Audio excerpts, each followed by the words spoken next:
हां श्रीं कण्डवृक्षवासिनी कण्टकतरो निवासिनी कुलदेवी श्री विशलमाने नमो नमः।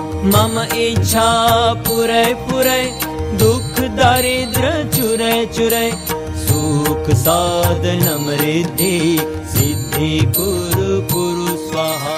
ॐ हां श्रीं कण्डवृक्षवासिनी कण्टकतरो निवासिनी कुलदेवी श्री विशलमाने नमो नमः। मम इच्छा पुरै पुरै दुख दारिद्र चुरै चुरै सुख साधनम रिद्धि सिद्धि कुरु कुरु स्वाहा। ॐ हां श्रीं कण्डवृक्षवासिनी कण्टकतरो निवासिनी कुलदेवी श्री विशलमाने नमो नमः। मम